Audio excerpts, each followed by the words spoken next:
meant for an adult audience. Loveline may contain sexually oriented content. Listener discretion is advised. Loveline with Adam Carolla and Dr. Drew. Hey, everybody. It's Loveline. I'm Adam. That's Dr. Drew. Phone number 1-800-LOVE-191. Dr. Drew, board-certified physician. Dismed's. Yeah, baby. All right now, Drew. Yeah. The Lost Prophets were supposed to be in here tonight. What's wrong with the We're line? getting feedback. You guys hear that? Yeah. Engineer Chris hears it, so he's on it. He's on it, Adam. He's on it. All right. He's picked up the phone. That means he's ordering a pizza so he can focus because his blood sugar's low. All right. Can you hear me? Yeah, we're fine. Just ignore it. They're Anderson guys. Anderson got it. It's done. Chris, it's over. All right, bud. That's all right. Thanks, though. Thanks. Yeah. Good hustle. Good hustle. Lost Prophets, supposed to come in tonight, going to come in tomorrow night. Oh, there it's back. Now we're back. Stand up again and hold the phone. Because really, I don't know why, but sort of snafus seem to know when you're moving on them. Mm-hmm. They become like roaches. They see the light flick on in the kitchen. They scurry. You know what I'm saying? You become like the superstitious pigeon.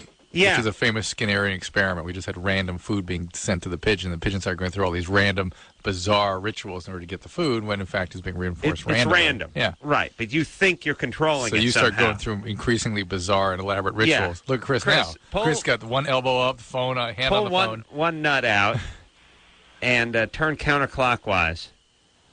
And, wait, is it working again? All right. I wonder if there's a phone line on or something. It's kind of sounding like that. Let me try this. Yeah. Mm-hmm. Okay. Let's see what happens. All right, we're good. You ready to rock? Let's go. Yeah, anyway, Lost Prophets. Supposed to... Just keep talking. Okay. Supposed to come in... You never know how truly annoying your voice is until it comes back at you a second and a half later. Lost Prophets supposed to be in here tonight, are going to be in tomorrow night. Right. And then we got Steve-O and Chris Pontius coming in here from Wild Boys, of course. All right, you ready? Looking good? Here we go. Brandi. Hello? You're 17? Yes. What's up? Okay, well, you know how it's normal for girls to discharge? Yeah. Well, I discharge every day, and I didn't know if that was normal. Mm-hmm. Well, I fart at least... Do you have a discharge with it? Oh. What is that?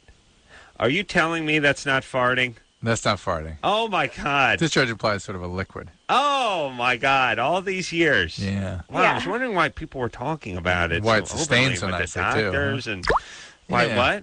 Why it's sustained so nicely. But, Brandi, it's a common thing, and it doesn't necessarily mean a darn thing. Are you sexually active? No, I'm not. There can be vaginal infections in the, It could be?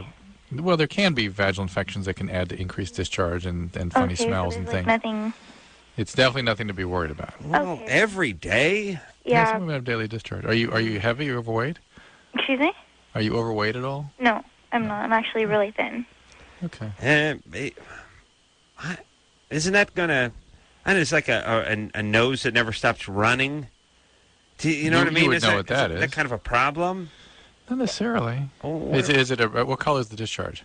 It's like a yellowish, clearish kind of color. Yeah. What do you do down there? What do you do? Put a bar rag down there? No, I just not Changes I it don't up? do anything. Just change your underwear. That's it, huh? Just at the end of a good day, they're hamper bound. Mm-hmm. You can't turn them inside out and wear them the next day Not like me. you do. No. No. So my whole thing with underpants is if they're dry, they're good. You know? By the time they dry, they good. By the time they're dry, they're back to good. Although I got to tell you, and Drew, as you know, I'm not a funky guy at all. Yeah. I'm not a funky guy. But that area, Got the funk? the sack. Oh, the sack's got the funk. The sack has the funk. Could it be the papier-mâché casing you built around it with the talc that you... I haven't. That's my problem. I haven't used enough talc. There could be some funky smell coming from your job. I'm not kidding you. Who is that? That's Perry Farrell. Okay. Alex? Yeah. Who has a combination of, sounding crazy, sounding gay, and sounding like a genius all at the same time? There you go. And maybe not being any of those things, by the way, but still sounding more like those three things than almost anybody. Alex? Yeah. 23, what's up? Well, for the past couple of years, I've had a pretty mean painkiller addiction, and I've tried to quit like a couple different times. All of it ends up just me going back. Give me the pill, Skipper. What do you mean you've been Pretty treated a couple of times? Pardon? You've been treated a couple of times? No, I've tried doing it on my own. Okay, without treatment, impossible that you would stay off. It just Really? does not exist in nature. It just doesn't Okay. exist in nature. That's the way it is. You could switch to something else. People Yeah. sometimes deal with it by Okay, now switching we're over to- talking. switching over to pot or alcohol, but Yeah. no way you can stay abstinent without treatment. Yeah, every Don't time work I've that way. tried, every time in the past that I've tried, I end up, just getting extremely sick.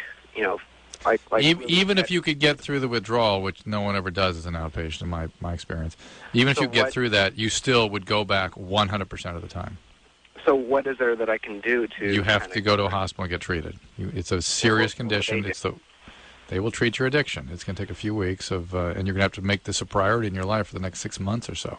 It's a big deal. Really? It's a hard disease. It's the worst form of addiction. It's opiate addiction. And it takes many months to treat effectively. Not that you can't work or anything during this time, but you have to have the treatment as the priority and the focus in your life for a while. Yeah.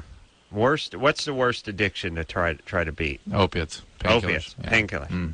Which is- Easiest to get going on too, right? Yeah, it's so simple. Is it? And unknowingly, Well, there's a couple things that happen. There's the unknowing version, which is, I just had a knee pain, or I broke my knee, and all of a sudden, 3 weeks later, I seemed to be taking more than I was supposed to, and I was bugging my doctor for more. But I had pain. What are you going to do? you can get going with these things in a week, right? Yeah, 2 weeks really is what it takes to really get going. Right. Unless you're an opiate addict already, then you can get going in a couple of days. But if you've never been an opiate addicted before and you get going with it, and it's just, after all, I'm just trying to control my pain. But most opiate addicts will tell you that even when they were focused on the pain, they had a sense that, boy, man, that just stuff made things feel just okay. Everything was okay now. Yeah. Well, even non-addicts seem to, except for me, get their kicks out of the Vicodin and stuff. If you get kicks, you got to be careful. Well, I don't mean kicks. I just mean, well, here's the thing. You're in pain. This puts you out of your pain. You're going to like whatever that is. More than just putting it out of your pain. It's going to be a friend to you. I mean, it will soothe you in a sense. I mean, it's not just erasing the pain. Think of what it means symbolically. You were hurting before you took this magic pill. Now you're not. I mean, psychologically, that's got to have an effect. Moreover, moreover than just the pain killing. It's interesting you put that all together because there is an activation of the soothing, nurturing part of the brain by the drug too. Yeah. In the addict. Wow. So the fact that you put it all together that way No. kind of scares me. No, non-addicts. Everybody who tries Vicodin seems to really like it. No, I hate it. Well, I don't like it took either. The pain of it made me feel like just S. Well, I didn't get I'm high. a little pissed off about I it, am too. I didn't get a good buzz. Well, at not all. only that, my thing I is, was hey, what thinking if Quaalude I ever type get buzz. cancer and need this stuff? Makes me feel like it's just holy hell. I'll give you some morphine. That- Same thing? Yeah. Why? First off, why do you say everything's the same thing? Because they're all... Morphine would probably work on you better than Vicodin. the difference is the side effects and the duration of action. Now, get on that. That's- I bet you I could get you a nice jab you with a nice morphine cactus. Pow, right in the ass. Hell, it's You'd love it. No morphine, no In fact, good it made me either. feel like vomiting. Well, because you're kind of a lightweight. I don't lightweight so much. I just feel like S. I have what's called the epsilon receptor, which is the one that makes you feel Yeah. nausea and like S from these drugs, which makes me mad. All right, well, look, maybe Wish we'll I could feel invent good, something too, for from these pussies. things, I yeah. don't know. Just suck on a rag that's been dipped in scotch or something like a newborn. Vicodin's just no fun for me. It doesn't. It makes you feel a little speedy or something. But other than that, it's not a good high. I might as well just go to the park and drink a Mickey's Big Mouth. I was angry after the hype. Now you give me some Valium or something. Maybe we can talk. Yeah. Now I'm feeling good. Of course, I like the kickstart of just a little bit of scotch. But here's my point. My stepsister is out in Seattle. She had a little. She's 17. Got some Stepsister. Stepsister, step niece. Okay. Stepsister's kids. 17.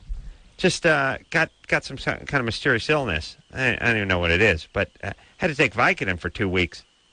Now they got to get her off it, and they're not saying it's not in a rehab or something, but you take this Vicodin for a couple weeks. Everyone I know who takes it likes it and doesn't when it's done. And I know, Drew, you love to roll your eyes and say, oh, everyone's an addict.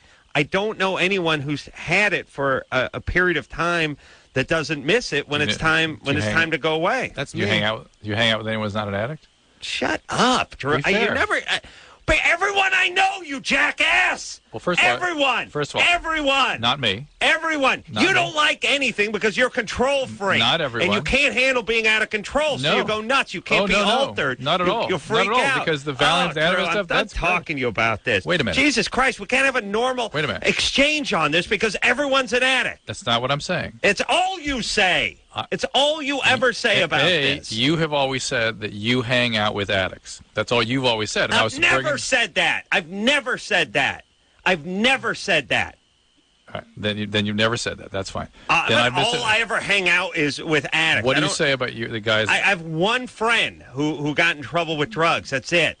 Oh, the rest were just jackasses. Okay, whatever. Listen, everyone's an addict to you, Drew. These guys drank, they smoked weed, whatever. They're not addicts. Okay, however you describe it. Your criteria for this is so slim. Your margin is so paper thin that everyone who comes in, let's think about it. You see, everyone you know, everyone you deal with, addict.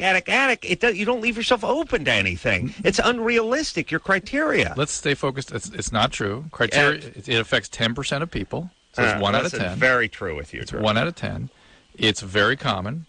And your comment was that everybody loves it. And my point was, no, yes. it's unique to the biology of the drug. Some people feel. I had a woman come in sobbing when she takes Vicodin. She feels so dysphoric when she takes it that it's a profoundly negative. Of course, I don't mean every person who's ever tried it. Everyone who I talk to has a good experience with it. Seems to want it. Seems to want more. That's it.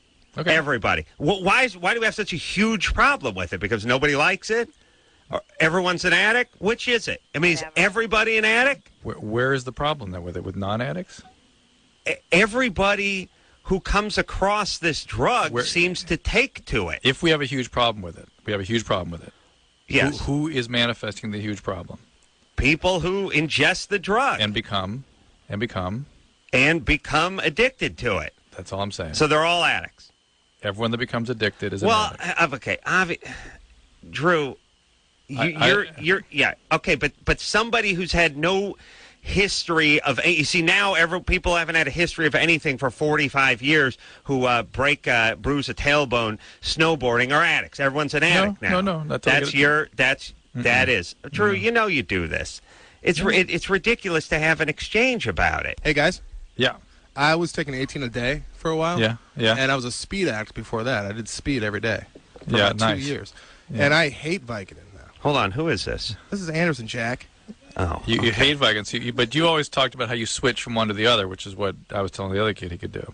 No, I switch. No, I never switched anything except for sex and drugs. Speed to Vicodin. No, I was taking Vicodin for my back pain because I had a broken back, shattered back. Right. And then I hated it, and I stopped taking it, and I stopped taking any kind of drugs after that because I just hated it. And then you're not an addict. That sucks. I always tell people I'm an addict, and I feel good about myself. But speed addict. What about the speed? The addicts can't stop. That's. Well, maybe he didn't like Vicodin, but he liked speed. Well, he stopped speed though. Well, here it's always a catch-22 because unless you're in the grave, then you're still an addict, according to Drew, or you weren't one in the first place because you stopped. No, the thing is, it's an incipient process, and once it crosses a threshold, the biology is such that you really can't stop. All right, anymore. listen. Here's what I'm saying. If you can't stop, you either didn't fully trigger it, or you're not an addict. I'm saying everybody I know who comes across Vicodin loves it. Doesn't mean they can't stop it. Doesn't mean they get strung out on it. They like it, though. Mm-hmm. They do it for a few weeks, and at the end of the few weeks, when it's time to stop because their impacted molar's gone away, they miss it. Mm-hmm. I'm not saying they go out and score at the park, but I can see why so many people get so much momentum going with this drug. But only addicts get addicted. That's it. That's the definition. Well, okay. All right. But there's certain substances that are much more easily that you can become addicted to much more easily. Can't you agree with that? Like, what are you thinking of? Well, everybody who tries this thing is into it. That's what I'm saying. That's what I'm saying. There are things that are easy. Well, people don't have that same. They don't have that same thing with heroin. Next caller, please. That's what I'm saying. I'm saying you take a 14-year-old girl, you give her Vicodin, she wants more Vicodin a week later. It's very easy that way. And heroin wouldn't do that? No, I don't think it would. I think she'd vomit and wouldn't want any more of it. I don't. What do you? Why do you got to do that? What do you with the puss on? I don't understand. I know you're an addiction medicine specialist. On the other hand, I'm always right about everything we argue about every time. Well, why do you do that? What do you? Because I yell at you, and then you get all weird, and you do that little mousy thing with your hands. I don't want. There's no point in arguing. You've decided. You're judge and jury, and that's. All right. Drew's mad because I was yelling at him because every time. If you turn everyone into an addict, they just stop listening to you. That's all. You do that. You decide everyone who comes into your clinic has a history of abuse, and in order to keep that theory correct, then you just turn them all into abuse victims. They're not all necessarily abuse victims or whatever it is. So you got to stay open, man. All right, Drew's mad. No, I'm not mad. I know, but you're pouting. We're not having a discussion. So all right, let's have a discussion. Let's have a discussion. Let's do it off the air. No, let's do it on the air. All right. What's your thing? All I'm saying. Okay, you know what I'm saying. Yeah, that's fine. All right. You're entitled to your opinion. That's fine. All right. I study this. I deal with it every day. I know. You get super angry. Not angry. No, I know you're not angry. It's worse than angry. If we were angry, we'd do some decent radio. You're just going to pout about the whole thing. You study this all day long. All right. Okay. All right. Now, look, we got to have a discussion about it. Right. But you can't pout. You got to discuss. What would you like? Well, what should I do? What would you like me to do? What would you like me to do? What would you like me to say? What do you want to discuss? What point? I want to discuss Vicodin. My point is it's easier to get addicted to this stuff, or people seem to take to it more easily than they do other forms of drugs. Your thing is then they're addicts. Then heroin? Then they're addicts. Absolutely not. Heroin is. It's one of the few drugs where people. I'm not comparing it to heroin. I'm just saying than other drugs. Than other drugs, it's easy to get addicted to opiates in general. Vicodin is no different than OxyContin. It's no different than Lortab. These are all the same chemicals. I'm not drawing a distinction between those, but they don't give those out as readily as they give out the Vicodin. That's true. And the Vicodin makes people feel good, and it has a propensity to cause euphoria. But the profound euphoria, as it turns out, really only people that are wired as addicts are wired. They have a density of something called the mu receptor in their brain. As opposed to the epsilon they don't need to be the profound euphoria. That just seem to enjoy it. Yeah, they enjoy it, but that sense of needing more, wanting more, missing it, feeling that intense loss is actually mediated by a part of the brain called the anterior cingulate, which is where your nurturance occurs, where you feel nurturance from your mother. And if people have been traumatized or abandoned or neglected, that part of the brain will be suboptimally developed. And for the first time, when people take something like Vicodin, they will feel nurtured. They will feel loved, literally. And when that's taken away, it is a very profoundly empty feeling. And that is a setup for addiction. If they also then have the gene, it's game on at that point. Right. All right. But my argument is that people that have not led a life of addiction become addicted to this. Your argument is then they're addicts. Maybe technically they're addicts because they become addicted to something, but they've seen all the other drugs, or many of the other drugs, lived long lives and not had anything take. So grip, right? All of a sudden, this grabbed hold of them. Yeah. Therefore, it's more easily. It's powerful, more powerful, more easily addicted. But it is realize it is a threshold disease. Until you can't stop, you're still in sort of incipient phases. And then when you can't stop, there are signs like loving it, like being driven to use it again, like feeling the emptiness, like switching over to other things that tell you. And by the way, like our caller, which started this whole thing, he couldn't stop. And that defines addiction. You can't stop in the spite of consequences. I wasn't arguing that he wasn't addicted. Now I'm bored. Right. Mina? Hey. You're 20? Yes, I am. What's up? I've been dating my girlfriend for about 4 years coming up in August. And in the beginning of the relationship, we had, like, sex everywhere, anytime. And lately it's been pretty much this whole year. I mean, I still get some, obviously, but I don't really get it that much. And she's always like, oh, well, I'm too tired, or I'm just not horny. I'm not a horny person. And every time I bring it up to her, she's like, well, go find someone else who, Do you know, Mina, one of the secrets about lesbian relationships that I've often heard about is that it's very, very common for lesbian couples to stop having sex after about 6 months.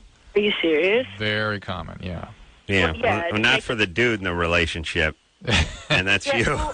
I mean, in that way, like, I'm more, like, I kind of control that. Like, I make the first move and all, but it's just like... No, but she's not... and then the fact that she's a lesbian sort of triggers our spidey senses about there possibly being some abuse and stuff, and so her whole feeling about being sexual is going to be all... Yeah, she's like, we're bisexual, but I mean... Yeah, that's even worse. That definitely means abuse. Well, yeah. Okay, hold on a second. Here's an interesting question. If somebody's just sort of lesbian from the womb... and not created by some weird uncle that touched him in the pool house. And that's not a euphemism for vagina. That's actual the place where behind the pool. If some weird uncle touched them and made them, then they're confused, they're effed up, they're hypersexual, then they become dormant, then they hook up with someone, and then all bets are off. Right. If they just came out of the womb lesbian, maybe they just have a regular libido as if they were heterosexual. Right. Oh, you're saying maybe that's where the thing dies out. No, I'm saying the one that dies out may have been the one with the uncle. Yeah, that's and I think. The one that was born a lesbian Maybe just has a normal sexual libido, regardless of what her proclivity is. Possibly. Mina? Yeah. All right, so did she have some abuse? No, I mean, not that I know of. I mean, no, I don't think she has. I mean, neither have I. It's just like, we can have sex, but then she's not horny. But then, like... She keeps repeating this over and over again. Well, I think you might want to ask your girlfriend what her upbringing was like. What? Upbringing was like. I think you'll find an awful lot of chaos there. I don't know. Hopefully something gets fixed. Yeah. Okay. All right. Hey, Mina, no, we're not helping you at all. Well, I just wanted to know, like, what should I do? Because, I mean, I'm always... Well, there's nothing. There's nothing. She ain't into it. Well, you guys have been together for 4 years. What's wrong with you? You're bisexual. That's got to mean something. I've never been with a guy all the way, though, but I don't. Maybe that's what I need to do. I don't know. Why do you call yourself bisexual? Because I still like guys. I mean, I know in the relationship that I'm in right now is a lesbian relationship, but, I mean, I don't know if I'm going to want to be with her for the rest of my life because I could want to be with a guy. But first off, isn't it weird just being in a relationship and, sort of making the proclamation that you're also into another gender? I mean, you got a 4-year-long relationship. You've never actually even had sex with a guy, but you keep announcing that you're bisexual. Yeah, holding a sort of Damocles over her head. But listen, right? It's like one day this is going to happen. It's like me talking about my uncle's opal mine in Australia, and every other month I'm going, I think I'm going to be heading out there. I'm picking up steaks. Yeah, to your wife. Any day now. Any day. Yeah, or just I'm saying, like, if I'm in a heterosexual relationship, and then it's you're like gonna leave. Oh yeah, to your wife. I think I meant heading over there to your wife. Yeah. How often do you actually have sex with her? We had sex today, but I mean, it's like write that down, Adam. You got that? That's how often today. Well, usually it's like I'm always so that's the giver, every never day. the receiver. That's if we do, I'm always the giver. Yeah, but you don't receive at all. I mean, it's rare. She's always like, I'm too tired, or I mean, I admit you do get kind of like somewhat off doing it to someone else or whatever, but it's just Adam? like... maybe she should loosen the strap up on the... No, this is... this is oral. Okay. Jeez, I'm confused. Because sometimes the belt needs to be adjusted. How often? It's like a diving mask, when it gets... You put, like, your cousin's head, and then they put it on your... rips off. Yeah, it doesn't fit right. How often do you actually have sex? I can say maybe twice a month if I'm lucky. And how often is she giving to you? Maybe one time every 3 months or something. Months. All right, she's shut down. You guys have been together for 4 years. That's enough. You've been together since you were 16. That's enough. If they were heterosexual, we'd be telling them, are you kidding me? This is done. You've been together since the 10th grade. Yeah. Now you're, 2 years into college. Let's go. Yeah. Go your separate ways. That's right. Fine. Break it off. Yeah. We'll take a quick break. We'll be right back. Hey, everybody. It's Loveline. I'm Adam. That's Dr. Drew. Phone number 1-800-LOVE-191. Carly is on the phone. She's 18. She lost her virginity to a random guy. Lost Prophet's going to be in here tomorrow night, by the way. And then Thursday night, Steve O and Chris Pontius are going to be here, though Drew won't be here because he's decided this is Wednesday. Yeah, hey, Drew, why is it that when you rub your balls while you're jerking off that it feels so much better? Steve O. With the intellectual erudition. Nice. He's a rack on tour. Crank Yanker's on tonight. There's about 40 seconds left in the show. Hey, I heard they put the forgot CD, about that. the CD out with the or DVD out with the one we did. Oh, they did? Yeah. Oh, we got to take a look at that. Yeah. All right. Dr. Drew in the hizzy. Carly? Yes. You're 18? Yes, I am. What's up? About a week and a half ago, I had sex with a random boy. And I just realized tonight I have, like, a blister-like thing on my vagina. And I was wondering what it is. Wow. Either I'm in love or there's wind chimes in the background. Oh.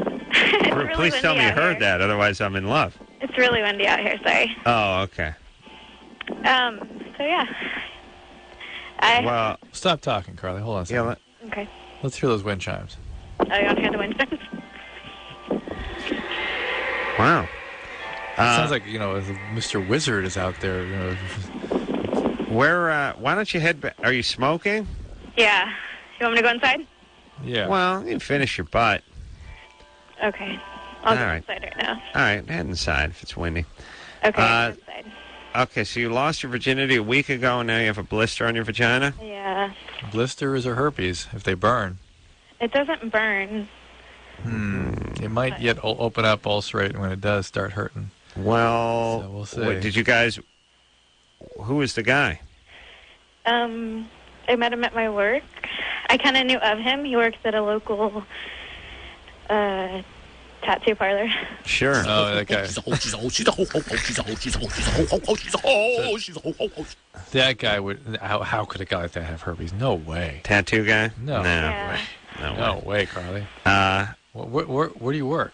What kind of work? A restaurant. Restaurant. Mm-hmm. Guy doesn't work at the restaurant, though. So he came in there. Came into the bar drinking. I get my piercings done there. Oh, my God. What kind of piercings? I have 14 different piercings. Yeesh. You're 18. Yeah. Well, most of them are on my ears. Mm-hmm. I have my nipples done and stuff like that. And clitoris. All right. And you were virgin with pierced nipples. I was. With pierced nipples. Yes. I just mean it puts you in very rarefied air. Do you have pierced tongue? No. No. Okay. All right. So maybe you have herpes. Okay. You didn't use protection, right? No, we did not. What are you worried about getting pregnant? I actually went to Planned Parenthood a couple days after because he did not pull out. And but I also had another question. I took it.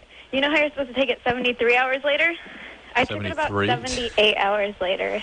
Yeah, it's not obviously as effective as if you take it within the 72-hour window that it's designed for. Yeah, she gives an hour buffer. But it has been shown to show some effect up to 5 days, believe it or not. But wow. listen. Here, wait a minute. Let me do the math. A day is 24 hours and 33 minutes long, right? Of course. Times 3 days. There you go. 73. But, Carly, get back to Planned Parenthood. You really want to go now while there's a lesion there because herpes is primarily a diagnosis made by inspection or by clinical appearance. And so get somebody to look at that thing and see if that's what they think it is. Okay. But, good times. Yeah, good times. Yeah. And by the way, it's been a while. Was he told to pull out or is that an unspoken? No, he was told. Yes. Wouldn't that be a rape at that point? He was told before. During. He was told during. Yes. Oh, to pull out. This guy's all class. And he never did. No, he did not. Yeah. Okay. And he didn't even sometimes you make that sort of feeble attempt to pull out, where it's really nothing but the caboose comes out of the train tunnel. You know what I mean? The engine and the dining car. It's all going in. It's all going through, and then at the very end you pull out. There's just the caboose of the jizz train comes out the tunnel. So, that's what I call poor form. Yeah. Because they had a verbal agreement. Absolutely. A verbal contract. Yeah, I think it's will you pull out? Rape. Yeah. Well, also, by the way, I know the guy's a Nimrod and he's working at a piercing place and stuff. But what's your plan? Like, yes. Hey, she gets pregnant. Then what? She says her parents found out. There's no way they're going for the abortion. You just got a kid. Now you're 21. You just got a kid floating around. This is that crazy effed up thinking that people have. It's like no consequence. I bet. Yeah. It's whatever. Yeah. Caleb? Caleb? You guys have totally messed me up over the past few years because I realized that... You're gay. No. The crazier the girls are, the better they are in bed, the more drama they've had in the past. Yeah, that's true. And the more drama they'll produce for you in the present. Right, and but they're the best in bed, so... Yeah. But, once in a while you can find yourself just a good straight gal who's doesn't have a whole bunch of baggage, who just sort of, got a little guy in her. Likes to get it on. Well, that's my problem. I just moved out to Los Angeles from upstate New York, and I need to know how to meet these West Coast chicks. What's your advice, Adam? Well, you can't sound so gay. No. What did you come out here for, to act? No, just for fun. Got a job. He's gay. What kind of job? Please. What kind of job you doing? Getting people coffee. Are you working a coffee? And so you just uprooted and moved out here? No, I'm a PA. Oh, okay, wait a minute. You're PA or you work at a coffee shop? No, I'm a PA, but one of the wonderful duties is getting coffee. Oh, I see. You work in the movie industry. Right. And what are you working on? I don't know if I'm at liberty. All right. He didn't want to say. That's fine. Listen, everybody, you don't have to tell me anything you don't want to tell me, but I'm going to hang up immediately. And I know people get into that like, well, I really don't want to say how much I work. Here's the deal. If I ask, that means I want to know. If you don't want to say, that's your prerogative. I now will hang up before you get into not saying what it is. I think you would give people a beat if they said, no, Adam, please don't make me tell you. You'd give them that beat. Maybe. But that's it. Maybe. Nothing in it for me and Caleb, though. And by the way, L.A.'s crowded enough and packed full of a-holes. We don't need any more troublemakers out here. We got jackasses coming from all directions. And here's my thing. You know what I want to treat L.A. like? I want to treat it like a club. You know the big black bald guy in the front? He's wearing the black blazer. He's got the clicker. He's got the clicker because the fire marshal's going to come by. Right. Click, click, click, click, click. Yeah. Then you start coming in. Ho, ho, ho. You want to be where that you going? guy. Yeah. Hey, where are you going? I'm going in a club. Yeah. Maximum capacity for this club is, we're at it. So here's what we're going to have to do. You just hold up. We got to wait till somebody leaves. Now, if you're a guy like Caleb and you're living in upstate New York and you want to come over here, you got to find another 23-year-old a-hole to go to upstate New York. And kill him. Well, you could kill him, or I would recommend just sending him to upstate New York. Sure. It's a sort of a prisoner exchange program. Perfect. You got to get out of here. Yeah. We got to make room in the club. Absolutely. Fire marshal's going to close the place down. And by the way, the city, no different than any other space. If you really think about it, it's like, look, this thing was built to hold this many people, and we got this many. There's trouble. That's like those prisons. They build those prisons. Oh, we home to hold 2,500 inmates. Oh, it seems huge. Yeah. Problem is we got 4,000. And they're all on top of each other now. And now there's trouble.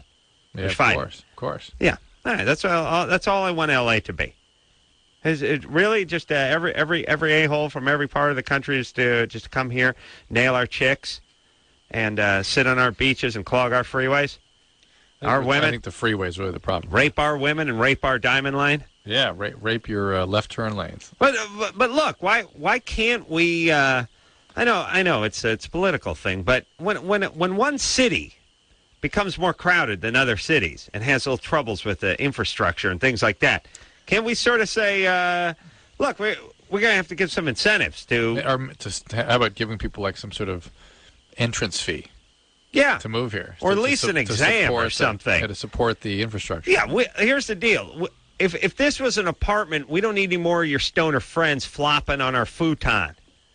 This is what L.A. is, and because of the weather, it's like people come down here with 50 cents in their pocket driving a moped thinking, I'll just crash out at my buddies for a few weeks, and I'll catch on somewhere. And then next thing you know, I'm behind the a-hole on the freeway. Mm-hmm. All right, let's work this out, Drew. Too many people in the club. Where's my big, bald black guy with the clicker? It's you. That clicker thing. It's you. And by the way, if I was doing that clicker thing in front of some club, how long would it take for me to screw that up? Three people. 3 people. Be like, hold on, wait a minute. It says which one did I push? 3,333 people. That can't. There's only 3 people in there. I'm gonna have to recalibrate this thing. Sarah? Yeah. the umpires use something like that for balls and strikes. Oh, yeah. Yeah. But it's always like, hey, listen, Pops, you can't keep track of this? The guy in center field 350 feet away knows what the count is. You figure it out, can't you? It's not that fast a game. It's oftentimes like 20 minutes in between pitches. One ball, one strike. It's confusing. Now there's two balls. I don't know what I'm doing. You can point at and go, see, yeah, this is what it says. People let you know if you screw it up. There'll be enough people. It's true. Sarah? Yes. You're 24? Yes. Go ahead. So I have hemorrhoids, and I'm having them treated with infrared coagulation or something like that. Yikes. Nice. Why? Why? Yeah, why? No. I don't know. No, well, here, because okay. I can't have bowel movements. Like, I don't have...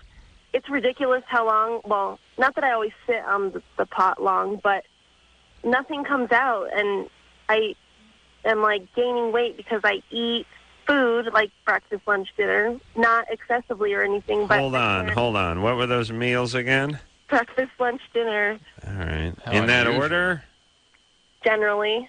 Okay. That? All right, and from some crazy country. Yeah. You eat breakfast, lunch, and dinner, and you don't have a bowel movement. Well, no, I go, but I don't go enough. I don't think that I go regularly, and definitely not healthy. Like, I'm not enough is coming out for what is going in. How many? Well, first off, do you weigh it, go in each direction? No, but I know. I can feel it. I know what you're saying. All right, and how many? Anderson hates Duke talk, but I love it, and so does Drew. And how often do you have a bowel movement? A good one, like. Well, give me anything above a 5. God, maybe every 3 days, and I take fiber. Yeah. Yeah. What's no, that? How often do you have? Forget the good one. How often do you have a bowel movement? Not a trick question. Hopefully. All right. Hopefully. Sarah is a mess. Oh, my God. We'll get back to Sarah. Okay. First off, how many goddamn minutes do I have to spend trying to figure out how often she has a bowel movement? It's like, I have a bowel movement. Well, a good one. A big growler? I mean, there's 4th of July, and then there's just, Monday, sometime in August. You know what I'm saying? You mean a good one? You mean colossal, because I've had some doozies in my day. No, just a bowel movement. How often are you talking? I'll tell you how often I'd like to have a bowel movement. Yeah. And by the way, the answer of like whether it's how often you have a bowel movement or how often you effing your wife or when's the last time you got a raise shouldn't be met with what you would like it to be. Yeah, it shouldn't also be. Well, it depends what you mean. Let me think about it. Though. It's just like, what is it? Right. And by the way, nobody spends more time thinking about their anus than Sarah. You should have these kind of numbers at the tip of your tongue. Yeah. Okay. Now, Drew's thinking what I'm thinking, which is there's problems down here, but there's also some obsession going on in that area. There's also disorganization and fragmentation. That's why she can't answer simple questions. Right. Because she sounds like your stalker, Drew. Ooh. Forgot about Drew Stalker. Let's take ourselves a little break. I'm going to come back with Sarah because I'm intrigued. Yeah. I like a woman with an unsure bowel. Possibly irritable. And hemorrhoids. We'll take a quick break. We'll be right back.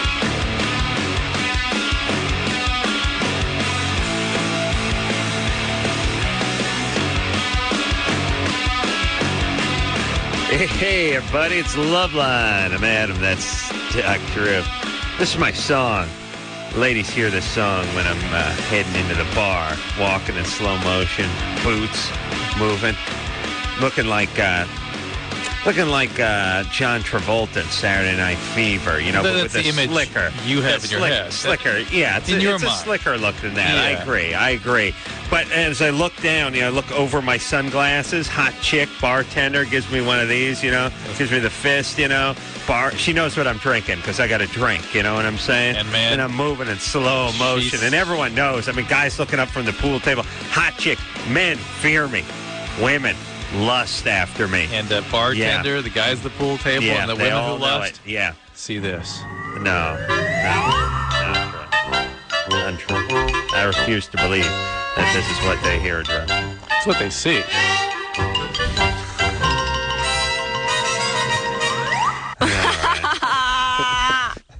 Wow, whatever happened to them? Remember those two? Those two twins? Yeah. Well, didn't I get in a huge fight with those two twins? Yeah, as I recall. Yeah, Anderson is yelling something at me.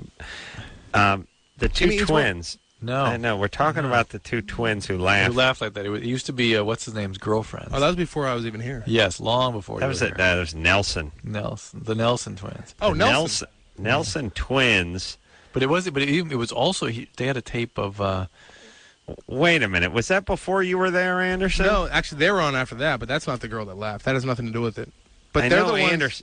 I know Anderson was there because I was making fun of those girls for dating Nelson when Anderson played the tape. And I thought, Engineer Mike would have never done that kind of backstabbing. Oh, you're a dick. I had to be You're Anderson. A dick. Yeah, you know, Nelson's the one that used to babysit me, and they gave me acid when I was like 11 years old. Really? Yes, that explains a lot. How dare you, Drew? How come you never told us about I did. Nelson? I totally giving you acid? They gave me acid when I was 11, yes. You never told us that piece. It's all over the internet, so I know I did.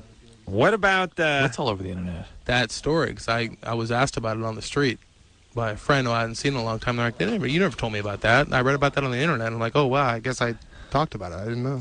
Maybe this is all part of the acid trip. I'm tripping, bro. Maybe me saying this is part of the acid trip is part of the acid trip. It's triggered. Yeah, you could be at home right now. Charlie Sheen. Charlie would. Sheen used to date them, remember? Charlie Sheen? Charlie Sheen dated everybody. Yeah.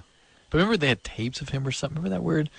I do remember, but there were two hot twins that were so obnoxious. I was going to toss them out. I was yelling at them to get out of the studio. Yeah. I can't remember why they were so there. obnoxious. Why they were there even. One of them kept yelling at me or interrupting or something. I can't remember why it is we didn't get along very well, but at a certain point I was actually screaming at her to leave, and I don't think she ever did. It was just uncomfortable. It was good times. And then, yes, the following night, Nelson came in, and then Anderson played the tape of me saying, "Who you dating?" And she said, "I'm going out with Gunnar Nelson or one of the Nelsons." And I started laughing, going, "Those two washed-up guys. What are you doing, wasting your time with them?" Oh yeah, that's two Barbie twins. Yeah, they're not even doing. What are they doing? Working at Arby's or something? And then played the tape. Very uncomfortable, by the way, when they're sitting in front. Yeah, it was something. You're so screwed up, dude. Very uncomfortable. No, you're the one who did the acid. No, that's not what happened. No, I didn't do that. I don't remember this couple you're talking about. These twins. Is it Mike? Did Mike do it? Whatever. Yeah, it must have been Mike. I remember. Could have been Mike. It could have been because I remember that happening. That's definitely what happened. Yeah, it was one nut. Or maybe Ann. One nut was jealous of the twins. Could have been. Yeah, could have been Ann. Always could have been Ann. All right, that's enough of you, Eugene. Yeah, whatever.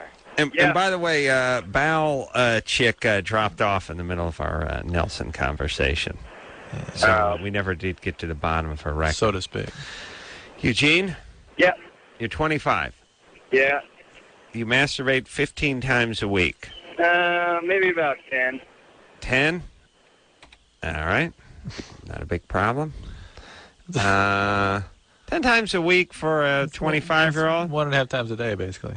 Yeah, basically. It's a little light of that, but nothing wrong with that. I don't know how he works the half out. I just go ahead and do a whole and then maybe take the next one off. You're right. He has a 3-dayer. And then Right.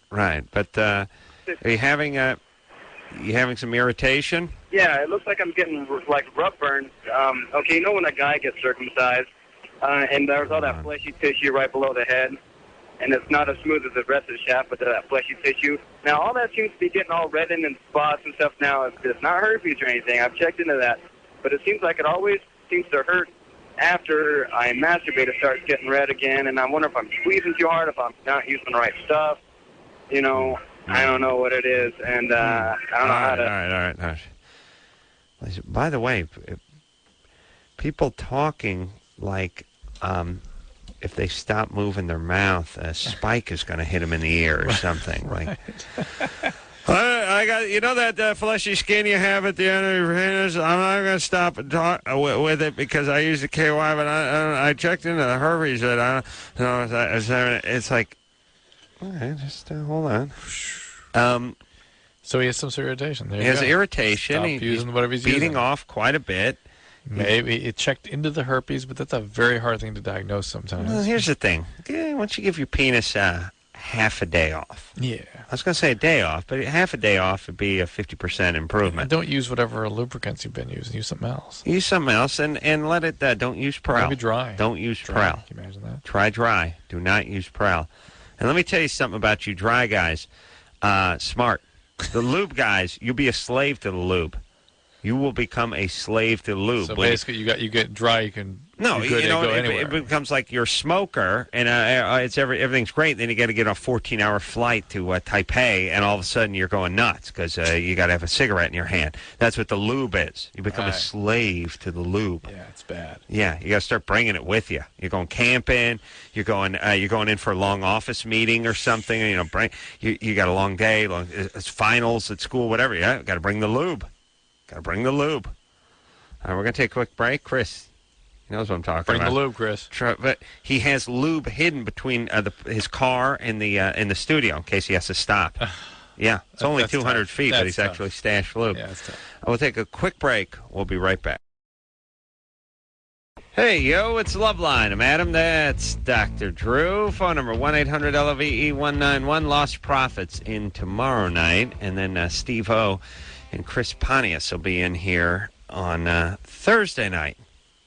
All right, Drew.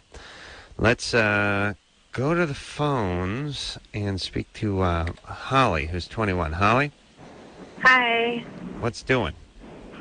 I have a question. I had an abortion about 3 years ago when I first barely turned 18. I had kind of a few complications, and basically what my question is... Wait. What were the complications?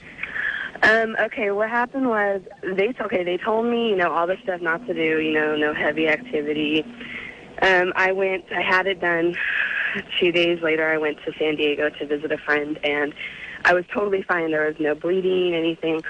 And then they didn't tell me that I shouldn't be drinking, right? And it was New Year's Eve, and I had like one beer, and the next day it was like major bleeding, okay? And my friend had just had a baby, so she was really freaking out because there was like big, huge blood clots. So I called... Hold on, that wasn't drinking. That wasn't the alcohol. That wasn't drinking the beer. Not a beer. Now, if you had a bottle of tequila, maybe. Yeah, no, I didn't even have the... I don't even think I drank a whole beer. It wasn't... All right. That's nothing to do with it. By the way, listen, everybody, please, all that stuff, half a beer, don't worry about it. Exactly. I mean, all the guys who can't get a boner because they smoke cigarettes and they're 19, it's not that. No, that's right. It's just not. That's right. And all that stuff is bad for you, and I wish I could tell them it's that. And it's all that stuff, and as a society, we keep doing that. You will get there. When you're 51, you will have a problem with it. That's right. You're half a beer now. Not going to do anything. I thought of something I wanted to bring up as an alternative topic here for one quick second. Bill O'Reilly tonight was talking about Angelina Jolie and her, United Nations thing, and he goes, I tried to get her on the show to explain to me what she does. With the United Nations? Yeah, she won't do it. She looks for landmines. And not only that, what he said, what can I do to help you in your job? Right. Won't do it. Won't come on the show. Because... Why? She doesn't do anything. Oh, Drew. She just. What's this have to do with an abortion? I just want to bring this topic up. Do you remember when we had the model for Planned Parenthood who testified in front of Congress? Yes. And she couldn't tell us anything about Planned Parenthood? No. And she actually got angry when I suggested maybe she should know something about whatever the people are topic she was beginning to talking about was. see through this business of using a celebrity veil or a shroud to sort of use them as some sort of marketing ploy when they actually don't do anything. Yeah. It's so crazy. Yeah. But she's hot. Yeah, it's all right. That's it. That's all you need to know. I'm into her. All right. Really? Are you really? Well, yeah. Really? Yeah. Takes a big man to admit he wants to F Angelina Jolie, but count me amongst those men. Big old puffy lips. The only thing I don't like about her is she's got that big mouth. And, with the little, might make it look a little smaller. Like I'm ringing a dinner bell, the triangle. Yeah, I don't want oral to look like I'm playing a triangle. Do you know what I'm saying? I hear you. I want that little Bernadette Peters mouth. It looks like I use a shoehorn to get it around my skinny penis. Yeah. That'd be good. Okay. Let's go back to the phones. All right, so Holly. Uh-huh. So far, nothing you've said has anything to do. It doesn't even sound like you've had a complication yet. You just had some post-op bleeding. Yeah, and it was. I'm sorry. I called the place, and they just basically. I don't know if they told me to come in, but it stopped the next day. And so you didn't come in. Yeah, and then, but see, they had told me to go to the local place in San Diego. Holly, you're fine. So there was no other problems besides the bleeding, right? Right. Okay, so there you go. No problem. Okay. Is that it? All right, that's it. Well, she drank half that Heineken 3 years ago, Drew. Yeesh. All right. I always liked the idea of the self-destruct in the spaceships. Yeah. And I always liked the idea of there's no putting them back. Yeah, it's always, that's the one thing. They activated the sequence. Can't put that back. That is the one thing you'd want to have irreversible. Seems like some crew member went wacko on you and just went over and threw a few toggle switches. You'd want it to go all the way through. Ship's worth several $1 billion. Huh. Seems like you want to be able to go ahead and reverse that project. I always like the verbal countdown, too. And it's the hot chick who does Overhead, it. 1 hour until self-destruct. It's not some guy. Yeah, or it's not some computer. How about just a sound. countdown? We need the guy talking. We need the hot sort of English chick explaining to us how 30 seconds left. It's always it makes for good movies, but I gotta believe if I'm building a craft that's worth billions of dollars, I'm gonna have a little override for the self-destruct in case something happens and it gets tripped. That's the ship talking to you. See, that's her. The ship. That's her. The ship's that's she. Oh, I see. Yeah. Very symbolic. Yeah. Let me say something else. This conversation can serve no purpose anymore. Goodbye. The other thing, I got a little, speaking of goodbye, phones. The phones, you start dialing, there's different area code for every number now. Yeah. Everybody it's a guy could live next door to you. He has a different area code than you have out here in Los Angeles. Again, too many a-holes pouring into this part of the country. This is just another one of those many inconveniences we have to do. You people who are listening in South Dakota, you don't have to deal with the prefix all the time. The state has a prefix. Yeah, and what you don't realize is if you got to memorize someone's number, it's not 7-digit number; it's a 9-digit, 10-digit number that you got to memorize, and it gets a little confusing. And there's more and more and more of them. But anyway, I find myself, and then everyone's fax number's right above their whatever number. So when I'm dialing someone's number, it's like, and then you get the ones where you're trying to spell stuff out. And this is how I know I'm a retard. It's like 1-800 big jugs, and so it's like 1-800. Where's the B? Where's the B? Okay, 2. Okay, B. And then that thing comes in. Oh. You spent too much time. Yes. And I realize I've been getting burned a lot on that lately. Like I'm doing a lot of starting to dial someone's number and then looking at the other thing and then looking back and it goes off. It's like, no, you spent. It doesn't tell you at the time. Yeah, it should tell you at the time. That's where the English chick's voice should. You should jump in and go. You have 12 seconds left. I'm still looking for the I in big. That's when no. You know what you got to do? You do the whole dialing, then you hold it up to your ear like a retard. Then it tells you you took too much time dialing the phone. And I think to myself, or gives yeah, they give you about horrible. It must be about 3 or 4 seconds, maybe it's 5 seconds. Give us 10. What's going on? I can't look at the phone for a second. Oh, but I can look. A little contemplation before I continue dialing the numbers. I don't know. I've been burned by this like 20 times the last 2 days. Oh, what it is I keep trying to dial. I look for numbers on my cell phone to dial on my home phone, and I'm holding it up, and I'm trying to get it in the light, and I'm dialing it and whatever, and I always run out of time, but it doesn't tell you till you're done. Am I the only one that this happens to? No, I hate that. And give us a couple seconds. I don't know what it is. I think it must be about 5 seconds, maybe 4. 4, yeah. 4. Well, give us a little more. Give us a little more. And here's the other one too. When the phone rings and we do get the disconnected number and we got that guy telling us we dialed the wrong number, don't give us the crazy fax chime in the ear before the thing. Don't punish us. Remember, we had some guy call in once and tell us what that was about, why they had to put that He in. gave us some half-assed answer about otherwise people would be able to do something. No, I thought it was some electronic issue. It was, but some people could get away with something somehow. All I'm saying is you got the guy in L.A. It's a brother, by the way. It's Drew. You know the guy I'm talking about? Yep. He's definitely black. Yeah, I've talked to him many times. Yeah, I talked to him like twice a week. He's a black guy. I like to talk to this guy. He's a local celebrity. He's keeping it real. The point is I don't need the crazy ear-piercing sound and the voice. I just need the voice.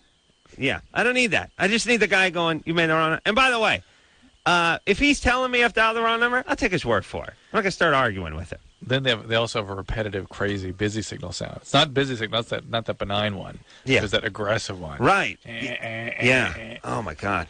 I got a fax machine the other day. I was almost going to kill myself. I had post-traumatic stress disorder the entire goddamn day. I'm just saying, do I have to be punished when we pick up the phone? Do we need that crazy? Like, this is what you do if you... Why don't you just get one of those boat air horns and just do it into us? Yeah. All right. And please, anyone listening who has to do with these phones, give us more than just a heartbeat to dial the phone before you go south. Sometimes I find myself just dialing. I start dialing, and I look at it for a minute, and I go, huh. And then I dial, and then it's done. I got to dial again. Or tell us when we do it. The second you've gone, hey, if you've used too much time, that's the time we need to know. Drew's with me. Chris, you with me? You have no idea what I'm talking about. Chris still thinking about that lube problem. He's trying to decide what to do next. Well, Chris has told me during the break he's moving up to a good multi-grade. Really? Yeah. Some synthetic? A synthetic multi-grade, like a 2050.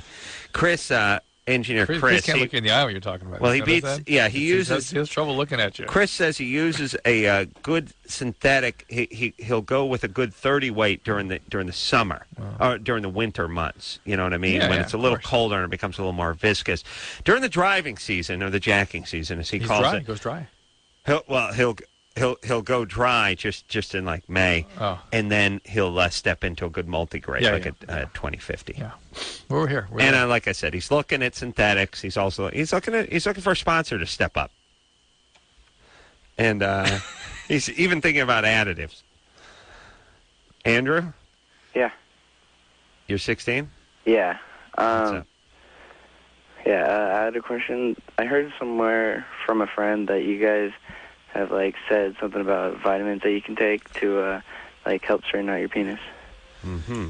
Yeah, if you've got a little curvature, Peyronie's type syndrome, which is a scarring on one side or the other, or top or bottom, that pulls the penis in that direction. Which way does yours go? To the right, since I started. You can take about 800 units of vitamin E a day. That's thought to be helpful, at least. Vitamin E? 800 units, yeah. Mm-hmm. Okay. Okay. Well, it kind of twists. It doesn't really curve. Twist? Like wow. A corkscrew? Wow. What do you mean twist? Like pig's tail. Woo. Is that what you mean? What? What do you mean? You mean? Yeah, it means twist. But you mean it's straight and it's just like a candy cane? A little bit, yeah. Or it twists like a pig's tail? Not extremely. Well, the head of the penis. It's this is going to be a little bit cockeyed, yeah. Yeah. Okay. If it was, well, you got both words in there, really, because I'm picturing looking at it, up close. It's cockeyed. If it was a, let's just say it was a clock. Okay, I'm going to try this one. Yeah. Let's just say it was a clock. And the face of the clock is you looking down the face of the... Yeah, well, let's just say most penises that went straight out, it was just 12 noon. Yes? Yeah. What time would it be on your penis? Probably the 2 o'clock, 3 o'clock. 2 or 3. The urethra's twisted. So that means it would twist to the left. A little bit. About 3 o'clock would be a quarter turn. Yeah. Yeah. But there's no actual. But there's no directionality. No, it's like somebody grabbed it and started twisting it. Yeah. Basically, yeah. Have a good time. All right. How's the urine stream treating you? Sometimes it squirts to the side, but it's everybody. Mm-hmm. Yeah. All right. Do you have a gal pal? Couple. That's okay. no. The answer's no. Mr. Dynamite. The answer's no. I can see with that personality. Couple. All right, let's speak to Joe. Never heard the twisted penis that way. It's an interesting one. Joe. Hello? Hey. You're 17. Yeah. What's up, Joe? Well, the thing is, I'm about 6'7" and 340 pounds. Mm-hmm. And I was wondering, because I've listened to you guys before, and you've been saying stuff about genetic predisposition before. And You're I was fat. wondering, True, please. Go ahead. And I was wondering what that could have to do with me, or is that what I have, or is it just because, I have a weight problem? Well, look, if you're 17 and you're 6'7", and you're coming close to 350. That's not your diet. That's so you. Much. That's you. Yeah. That's you. Yeah, but now, what do you want to get to? 280, something like that? Yeah, something like that. Just, not have man boobs. And what happens when you try to lose weight? It just doesn't work out. I mean, I went to the gym for about 2 months before, and I didn't notice any difference. I mean, I think I dropped about 5 pounds, and that was it.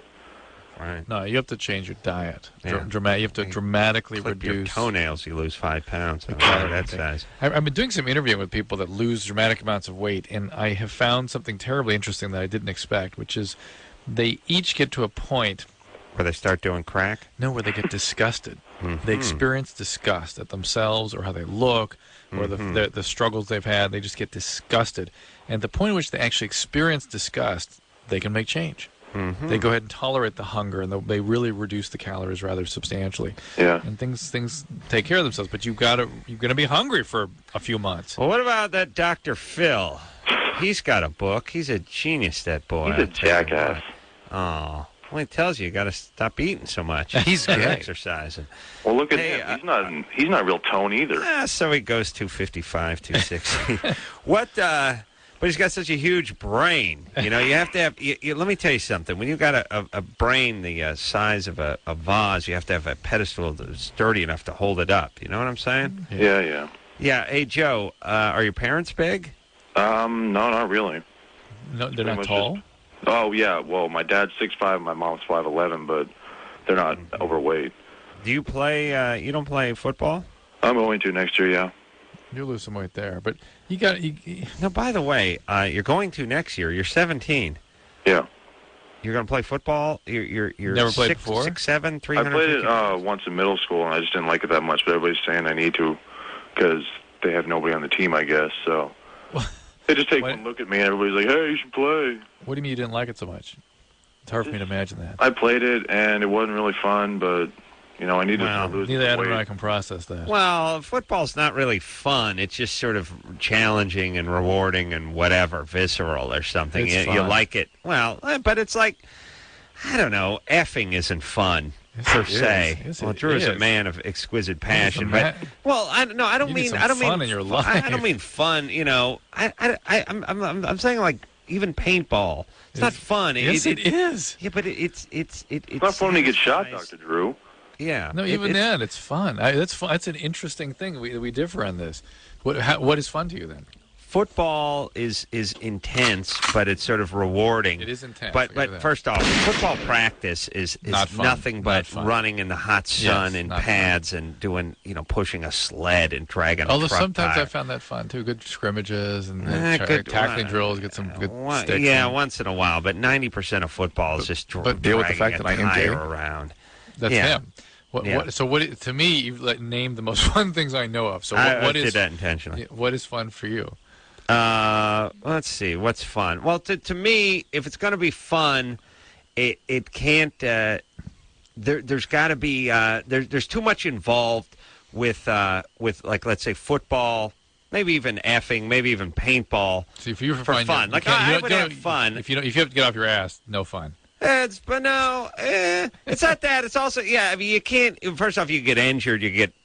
There's the possibility of severe injury. That's part of the fun. Well, but see, that's part. That's what I'm saying. That's why I'm not calling it fun. I'm calling it exciting and adrenaline and visceral or whatever, and necessary, and more powerful and important than many other things. But it's something. I never thought of a football game as fun, even though I enjoyed it. As a matter of fact, I liked it more than I did anything else. Ever did anything else because it wasn't that fun. Get on your knees, scumbag! It's hard for me to differentiate things I enjoy and fun. Well, that's a good thing, I guess. But what is fun to you then? What would be fun? Masturbating? Chris, what do you think? Yeah, I can borrow some of that dirty weight. Let's see. Fun. Okay, fun to me is a bunch of guys, some cards, a fight, some food, the interaction, the conversation, some laughs. Yeah, more. That kind of stuff. A big dinner with a bunch of people I really enjoy and some nice wine. That kind of stuff. Okay. And then there's fun. There's like, hey, we're going wakeboarding or water skiing or something. There's that kind of fun that does involve some movement, and some calorie burning. But football was too intense to be to be fun. Okay. Got it. But better. Got it. Better than any of that other stuff. Yeah. Far better. All right. All right. Anyway, Joe. Yeah. So you got to reach either you have to get some sort of structured plan in place, like see a dietitian and get some sort of program going, or you have to get to a point where you find the motivation. And I am finding through interviewing lots and lots of people about this that disgust, interestingly, is the thing that gets them going. A moment of clarity, a moment where they see themselves as they really are, and they go, yuck, I don't like that, and they are able to change it then. Yeah.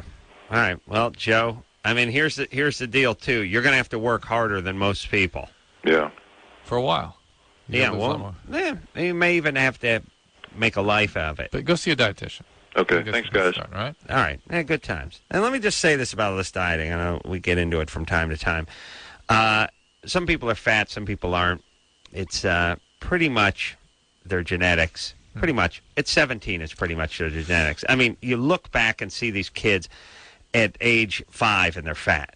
But guys like this that sort of have lots of play in the body because he's so huge. Right. You find that when they drop like 80, 90 pounds, particularly around 17, 18, it's sort of the baby fat thing. Right. They can sort of learn to manage their bodies a little differently. He's used to having the kid body. Now he's got the man body that's huge. Yeah. And he just kept eating the way somebody who was growing from 4 feet to 6'10". Right. And he just didn't manage it properly. Now he has a chance to lose it and then start managing it properly. Let me bring up another thing that might be interesting when he referred to football as not being fun, so he wasn't down with it. Well, I grew up playing football and loving football, and Drew's the same way.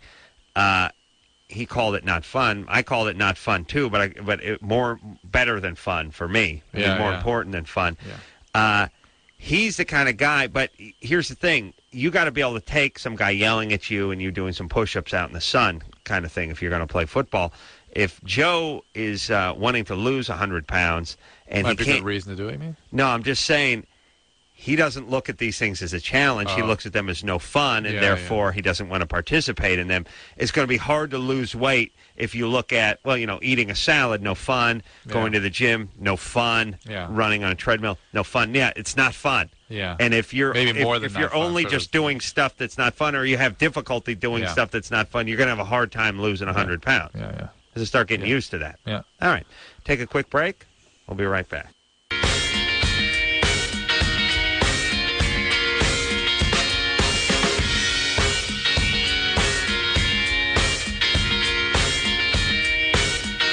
Hey, everybody. Loveline. I'm Adam. That's Dr. Drew. Phone number 1-800-LVE-191. All right. Angel. That's always trouble. The Angels? Yeah. It's trouble. You're 21? Mm-hmm. Hey, little Angel coming to stage 5. Angels on the line. Businessman's lunch coming up. Bottomless taco bar. Bottomless taco bar? Is that what you said? Businessman's lunch. Come on in. Come for the burger, stay for the poontang. Wow. Yeah, sorry. Bottomless taco bar? Yeah. Oh, my God. What's happening, Angel? Well, before me and my boyfriend have sex, I give him a little oral, and that seems to make it go better, but then he pops before I can get any pleasure myself. So What do you mean it makes it go better? Well, I mean, it takes the edge off. It feels better. I can actually feel it, you know what I mean? Oh. You can't feel his penis unless you give him oral sex? Well, you got to do it a little bit, otherwise you can't feel it at all. And then once you get going... This is why I'm a little confused, Angel. Hold on. Now, you mean you can't feel it because his erection isn't firm enough? Yes. Okay. Yeah, but still, that's still kind of weird, too. Well, as a man of colossal passion, you cannot understand needing help getting an erection. At young man's age? He's 35. Yeah. 35. Drew was once 35 and filled with passion and other things that came out of his penis. Now, not so much. But the point is 30 35. Still, you shouldn't need a fluffing before the fold. You know what I'm saying? A little bit, but then. And then it starts to drop off during the intercourse? Well, no, he goes so fast, it's hard to keep him going, you know? Right, but if you don't give him a little fluff before then, he doesn't get fully erect. Right. Wow, this is sort of getting it, from both directions a little bit What if he ejaculates once with the fluffing and then refluff? It's tough. It's tough to refluff on the 35-year-old guy. They don't have that. They don't snap back from the fluff and fold. That's pretty much what he's got to do, though. Yeah. Or maybe you go Downy on him and then fluff him. I don't know. When you use Downy. Yeah. Maybe he has to do his own thing beforehand. Maybe. Okay. I don't know. Hey, is this guy? Are you guys going okay? I don't trust this guy. Well, I've only met him I've been with him for 2 months. You like him? Well, he's okay, but All right, so maybe this isn't the guy for you. He's the first guy I've ever, done anything with. He is? Uh-huh. Outside of the family? No. I've never done it with anybody in my family. Really? Uh-huh. Because I... What's the matter with their family? Well, no, but like 70% of people named Angel had a role with Dad, or at least an uncle. Grandpa, let's face it. Yeah. So nothing, huh? I want to say one thing. I was Daddy's little girl, but I never was I wasn't intimate with him or anything. Come here and give me a hug. All right. It may just be that this guy, you sound a little frustrated and resentful with the guy, and it's sort of not clicking. It's just, maybe this is... Man, he's 35 and you're 21. A lot older than you are. Maybe Find a nice 23-year-old guy likes to go at it. By the way, he should be the one paying attention to this stuff, not you worrying about it. He should be like asking him, hey, this is what I need, and see what he can do to measure up. Come, meet you. Also, I wonder, Drew, and you've probably been in this situation. We all have. When you're with that chick, and by the way, he's 35, she's 21, and he's probably not taking her all that seriously. They've only been together for a few months. But, when you're not attempting to put your best nut forward sexually, right? It's just sort of, hey, listen, it's almost... That's what I think this is. Yeah, it's like being with a hooker or something. It's like I'm not going to go down on you and impress you with, just come on, give me some. I need to get some. I think that's what's going on. It's not quite the mentality you have with a hooker, but it's like, I don't need to impress. Here's the thing. You're with some supermodel that's really hot, and you're really into it, and you're, oh, my God, this woman, I don't want to screw, if you're in that, I don't want to screw this up mode, that goes into the bedroom, too. It's not just about opening doors and picking up checks and telling me how beautiful they look. That's some extra effort in the sack. Right. And you show me a guy new in a relationship that's not putting forth that effort, show you guy's not particularly into it. That's right. Or not available for a relationship the way he should be. One or the other. Josh? Yep.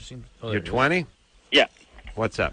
I recently had anal sex with my girlfriend, for the first time. But before that, we've been having, regular intercourse. And after that, a couple of days after that, I got, these bumps. From Bakersfield. Mm-hmm. Hello? Yes? Yeah. I got these bumps on the end of my penis, and it burns when I urinate. No.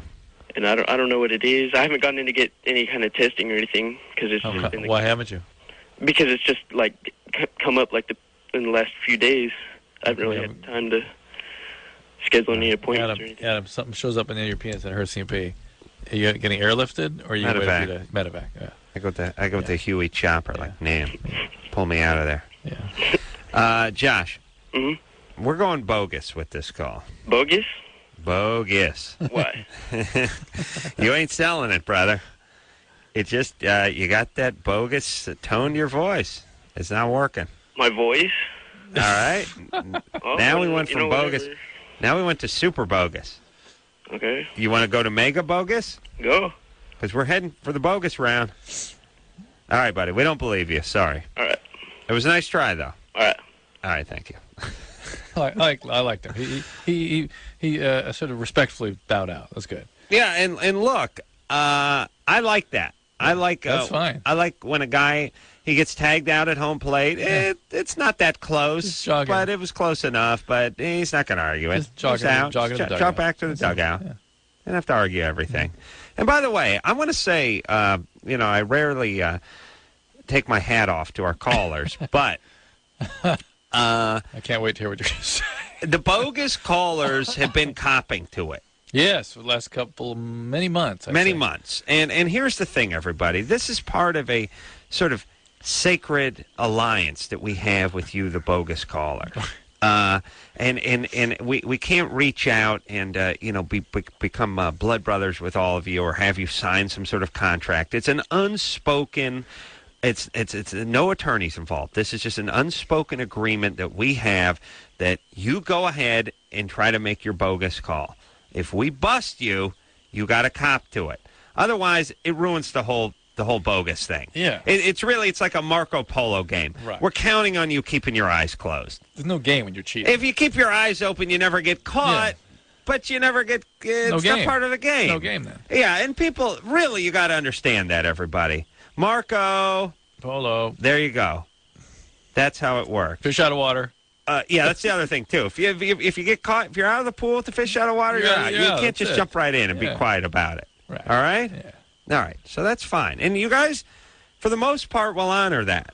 But if you're going to call us and say, look, you got a rusty piece of rebar sticking in one ear and coming out the other, and you say, no, I'm serious, and we keep saying this is bogus, and you go, no, absolutely, and the rebar was covered with AIDS, we got to take it seriously. Yeah. And it screws everything up if it's back. That's right. That's right. April? Yes? Bogus. What's up? Hi, can you hear me? Yep. Okay, well, I have a problem. I've always had one breast that is larger than the other one, and, Penis is bogus. Huh? Yeah. Now, what are the sizes? Well, it started off like one would always be just like a 32B, and the other one would be just like a 36. Bouncy. So, well, wait a minute. It's really the cup that should be different. yeah, well, I mean, yeah, I guess the way you would measure it, the cups were the same size, I guess, because the cup is the width around. But what it is that one is just a lot more full than the other. Right. And it used to not be much of a difference at all. But just recently, one breast, my right breast has just got so much bigger than the other one, extremely bigger than the other one. Have you gained some weight? No, I haven't really gained much weight at all. What? Are you on the birth control pill? No, I'm not on the birth control pill. No. What size? Okay, it's one a D cup and the other a B cup? One is almost a D cup, and the other is about a B, yeah. Okay, just say yes, man. Put it on hold because their thing's so screwed up. And by the way, they go by when you go to a plastic surgeon and your B cup, they make you a C cup. They don't make you 36. That's right. They never involve that number. And I by like the way you say, what is it? One's like a D cup and one's a B cup. No, one's like a B and the other's like a D. No. All right. No. Answer's no. All right. So you got what we call asymmetry. Yes, Drew? BD syndrome. BD syndrome. And a lot of women have this, Yes. or so we hear. Yes, and directionality changes. Guys never really know or really care. But I guess when you start getting into a D and a B... That's pretty substantial. It would look funny in clothing and stuff. Right. So then you got to consult a plastic surgeon. April? How about a cosmetic surgeon? Going to see one? Yeah. I thought about that. No, but killing one. You thought about that, but what? Well, I thought about going to see a plastic surgeon, but I was still concerned that maybe there was something wrong. I mean, I don't understand why one breast would completely grow so much larger than the other one. It's very common. It's very common, really? It just happens. Oh, good. That makes And me feel so there can be much better. changes in the sort of the direction and position of the nipple and this kind of thing, too. And plastic surgeons are used to correcting those things. Okay, I thought I was like a freak or something. No, No, basically, you're but fine. here's a piece of wisdom for all listeners. There's nothing that hasn't happened to other humans that you're experiencing. Yeah, it's just a lot of them died 6 months later. That's what they're worried about. Yeah, just whatever it is, though. They're dead. No. They're in the ground, Drew. Yeah, but the point, even if it's a serious thing, the point is it's never happened before. It's happened before. People know how to handle it. You can be helped. Yeah, you can go. You will not stump the plastic surgeon. No. Absolutely not. All right. I saw that Swan show. So did I. Yesterday for Yeah, some reason. me too. There must have been nothing on. Which my daughter was watching. My wife and daughter watched. What would you watch? Which one? It was like back to back. You must have seen the same one I did because we came up here after. Well, the one chick they made the one chick was skinny, wanted a nose job. Well, the one with the brown hair.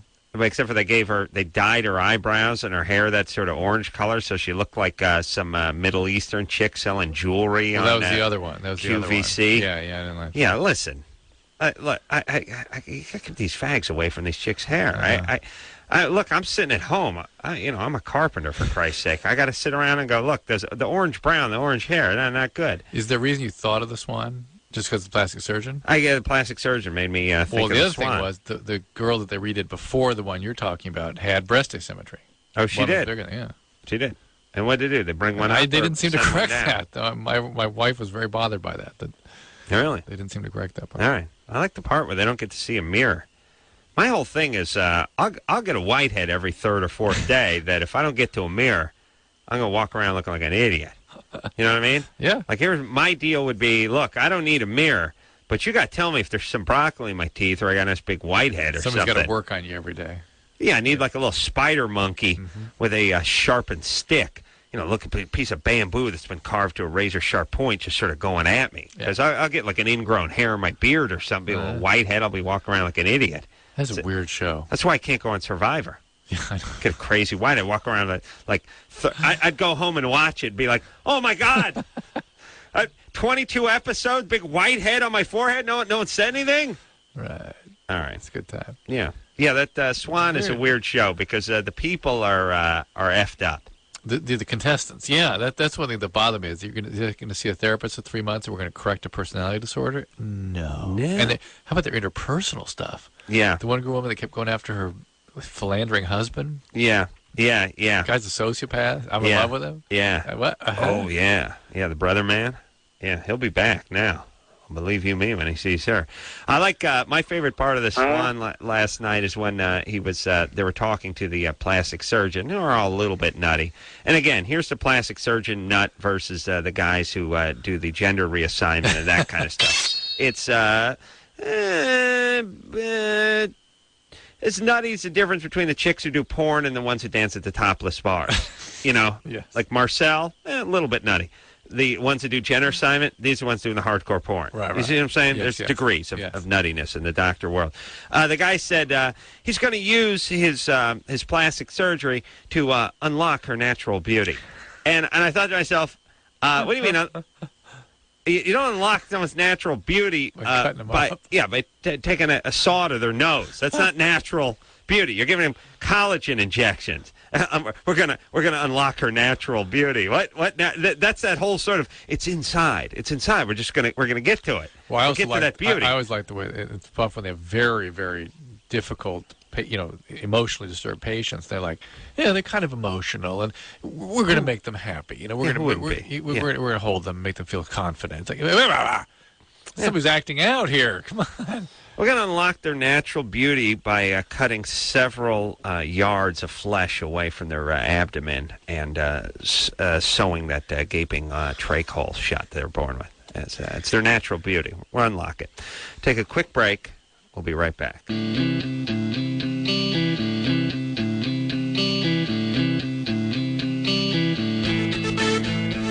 Hey, everybody, it's Loveline. I'm Adam. That's Dr. Drew. Phone number 1-800-LOVE-191. Lost Profits in here tomorrow night. And then Steve O and Chris Pontius from Wild Boys, MTV.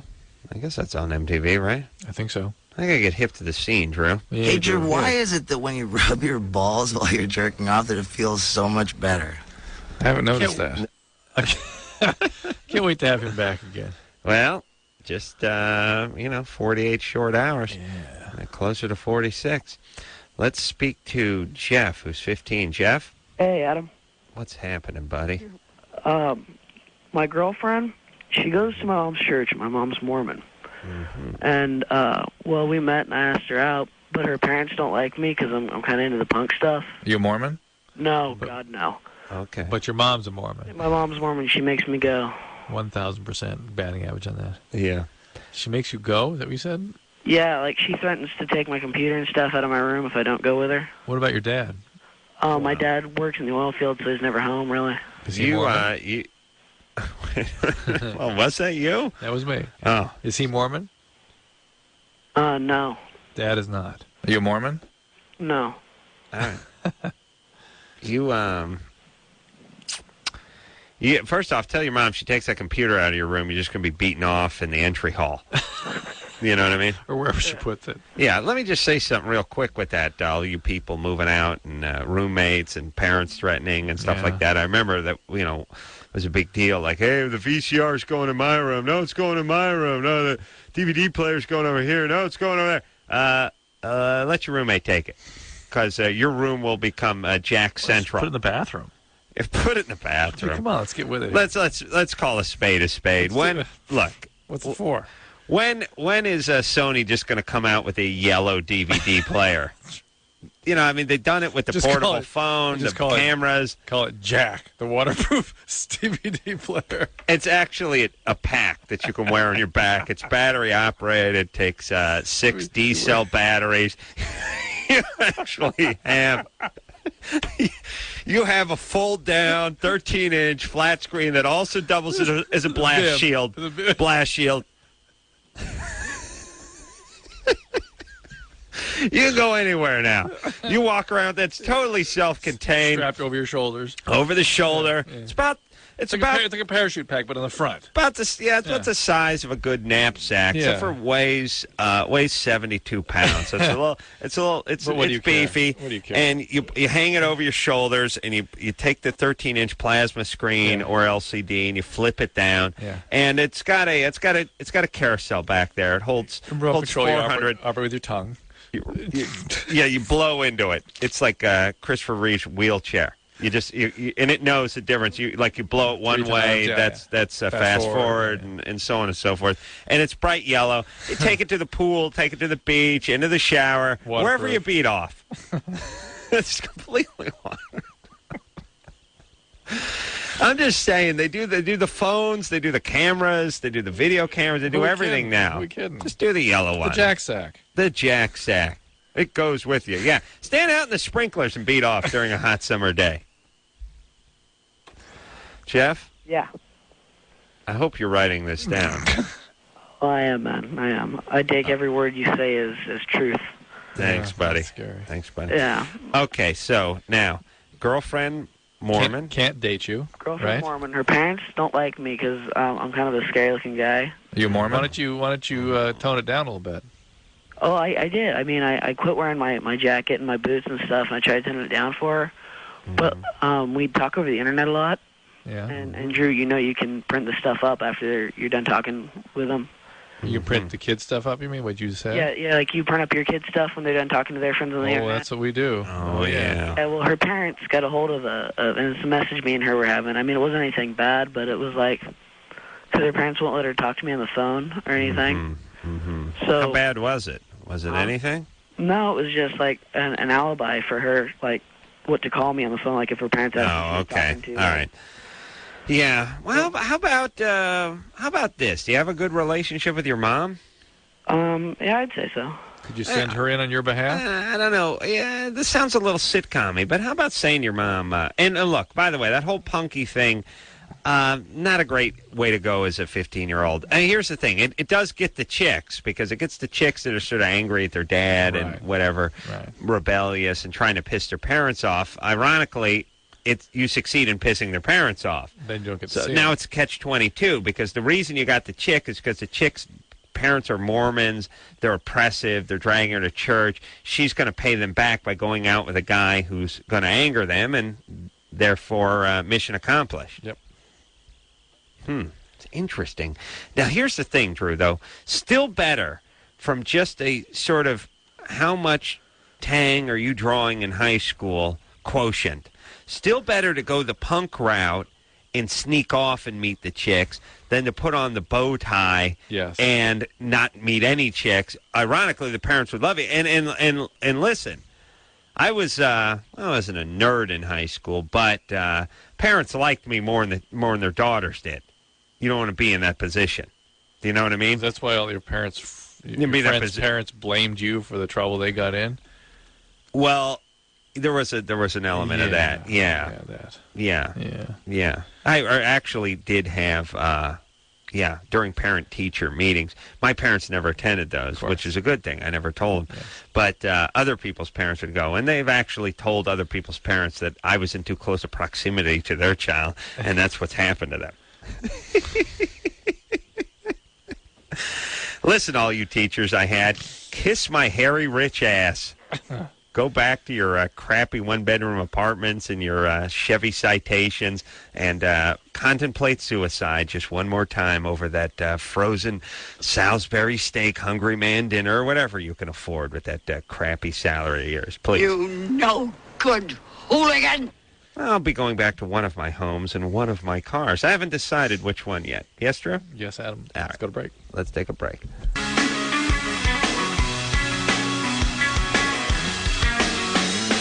Well, that's the show, everybody. Lost Profits are going to be in here tomorrow night. We will take a little extendo break. And until next time, this is Adam Carolla for Dr. Drew saying mahalo. This has been Loveline. The opinions expressed on this show are not necessarily those of the staff, management, sponsors, or this station. The producer for Loveline is Ann Ingold. Loveline is a presentation of Westwood One Entertainment.